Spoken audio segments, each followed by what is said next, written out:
ஹரஹர நம பார்வதி பதயே அரஹர மகாதேவம். எந்நாடுடைய சிவனே போற்றி, எந்நாட்டவர்க்கும் இறைவா போற்றி.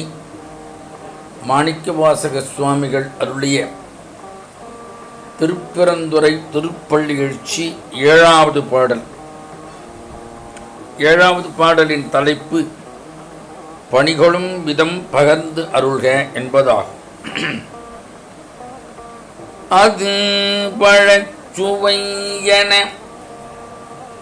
அமுது என அரிதற்கு அரிது என எளிது என அமரரும் அறிய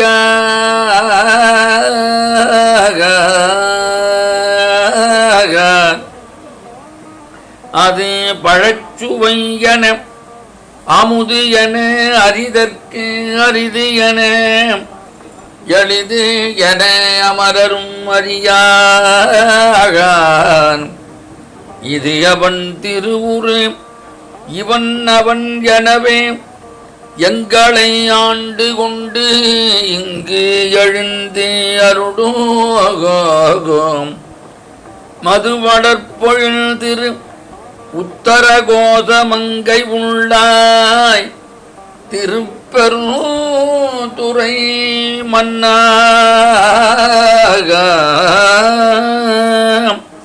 மது வளர்ப்பொழில் திரு உத்தரகோசமங்கை உண்டாகாய் திருப்பெருந்துறை உரை மன்னா.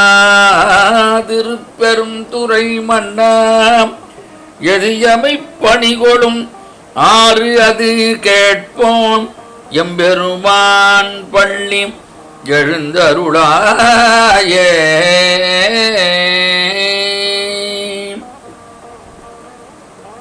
மணிவாசகப் பெருமானின் வரலாற்றில் திருப்பெருந்துறைக்கு அடுத்த நிலையில் முக்கியம் வாய்ந்தது இந்த திருவுத்தரகோசமங்கை. இந்த திருத்தலம் ராமநாதபுரத்துக்கு மேற்கே சுமார் 10 கிலோமீட்டர் தொலைவிலே அமைந்துள்ளது. இங்கு பார்வதி அம்பிகை ஒரு வேதியின் மகளாக தோன்றி வளர்ந்து ஈசனை மணந்து கொண்டார். சிவபெருமான் தேவியிடம் வேதங்கள் தொடர்பான பல வினாக்களை கேட்டார். அவளும் அக்கேள்விகளுக்கு தக்க விடையளித்தாள். உத்தரம் என்று சொன்னால் பதில் அல்லது விடை என்று பொருள். தட்சன் கேட்ட வினாக்களுக்கு ததீசி முனிவர் அளித்த பதில்கள் உள்ளடக்கிய கந்தபுராணத்தின் பகுதி ததீசி உத்தரப்படலம் என்று அழைக்கப்பட்டது. ராவணாதிர் பற்றிய கேள்விகளுக்கு தக்க பதிலைத் தரும் இராமாயணத்தின் பகுதி உத்தரகாண்டம் எனப்பட்டது. அதுபோல கோஷம் என்று சொன்னால் வேதங்கள். இந்த வேதங்கள் குறித்த வினாக்களுக்கு மங்கையாகிய பார்வதி பதிலளித்த திருத்தலத்தினால் இந்த தலத்திற்கு திரு உத்தரகோசமங்கை என்று பெயர் வழங்கலாயிற்று.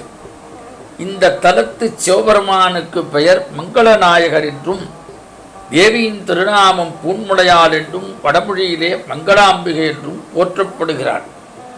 இந்த தலத்திலே ஒரு மிகச்சிறந்த சிறப்பு உத்தரகோசமங்கை நடராஜமூர்த்தம் பச்சை மரதக்கல்லால் ஆனது. எப்படி தில்லையிலே ஆருத்ரா தரிசனம் முக்கியமோ அதுபோல இங்கே உத்தரகோசமங்கலையும் ஆருத்ரா நாள் தவிர மற்ற நாட்களில் சந்தன காப்பினால் இந்த நடராஜரை தரிசிக்கலாம். ஆனால் சந்தனத்தினாலே காப்பிட்டு மூடப்பட்டிருப்பார்கள், தரிசனத்திற்கு திறந்து காண்பிப்பார்கள். ஒரு முறை சிவபெருமான் என்ன செய்தார் என்று சொன்னால் 1000 சீடர்களை அழைத்து கொண்டு தென்னாட்டிற்கு வந்தார். தென்னாட்டிலே எங்கே வந்து சொன்னார்? பாண்டிய நாடு.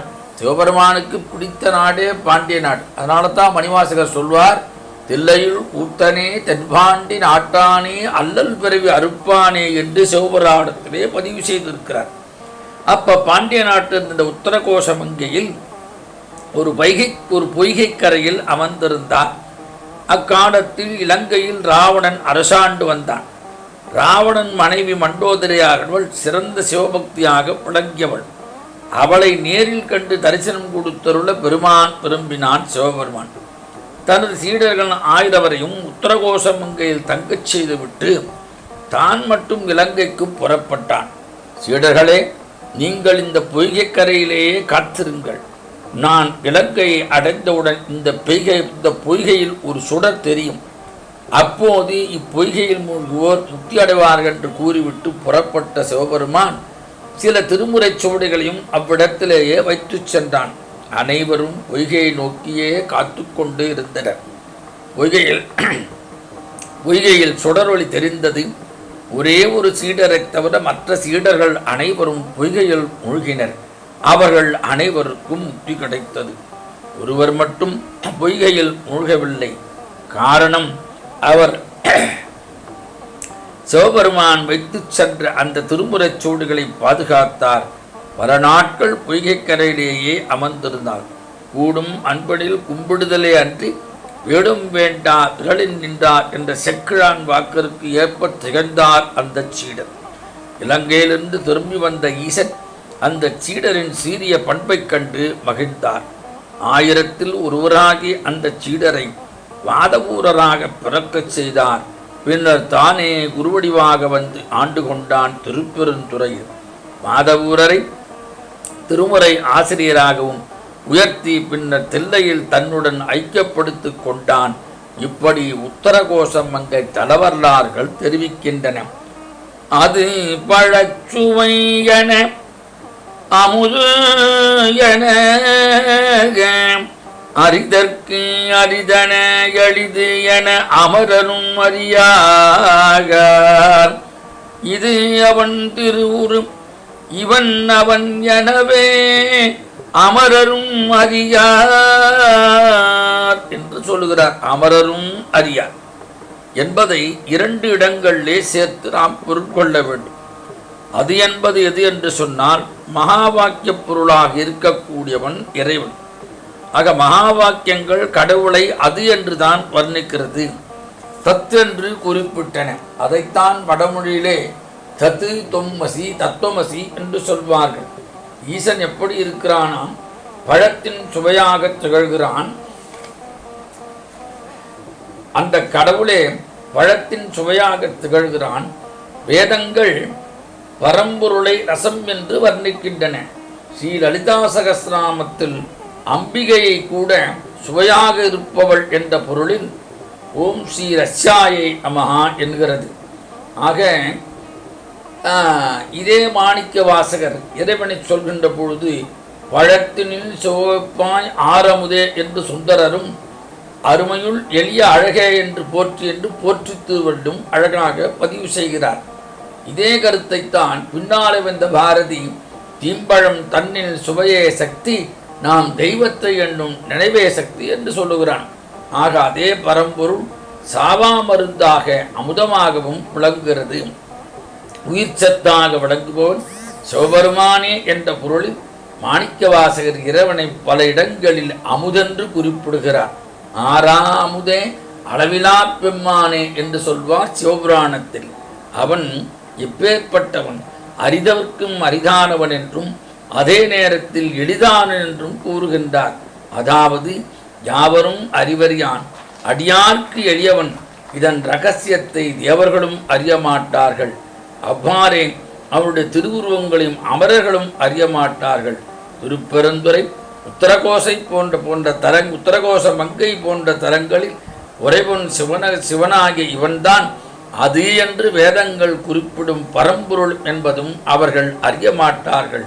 திருஞான சம்பந்தர் இவன் என்று சுட்டிக்காட்டிய பெருமானை அமரரும் அறியார்கள். அது பழச்சுவை அமுது இவன் அவன் பல திருவுருவங்கள் ஆக அனைத்து தத்துவங்களும் உறைபவன் ஈசனே என்பது திரண்ட கருத்தாகும். இசை வழிபாடு, அமுதளித்தல், மானசீக பூஜை, ஸ்ரீருத்ர பாராயணம், திருமுறை ஓதுதல் முதலான பல்வேறு வழிகளில் அடியாரை இறைவன் பணிகொள்கிறான். உத்தரகோச மங்கைக்கு தன்னுடன் வந்த சீடர்களை பொய்கையில் மூழ்கச் செய்து முக்தி அளித்தான். மணிவாசகருக்கு திருமுறையற்றும் பணியை கொடுத்தான். கோயில் திருப்பணி தொண்டையும் கொடுத்தான். மண்டோதரிக்கு அவள் இருக்குமிடம் சென்று அருள் பாலித்தான். திருமூலரை தன்னை நன்றாக தமிழ் செய்ய பணித்தான். சுந்தரின் ஒரு மனத்தை தடுத்தாண்டவனும் அவருக்கு தோழனாகி இரு மனங்களையும் செய்து வைத்தான். ஆக பெருமானே, திருப்பெருந்துறை ஆத்மநாத சுவாமியை பள்ளியெழுச்சி பாட திருப்பெருந்துறையில் கூடியுள்ள எங்களை நீ எந்த விதத்தில் பணிகொள்ளப் போகிறாய் என்று எங்களுக்கு தெரிவித்தவர்கள் என்று இந்த பாடலை மிக அற்புதமாக நிறைவு செய்கிறார் மணிவாசகர்.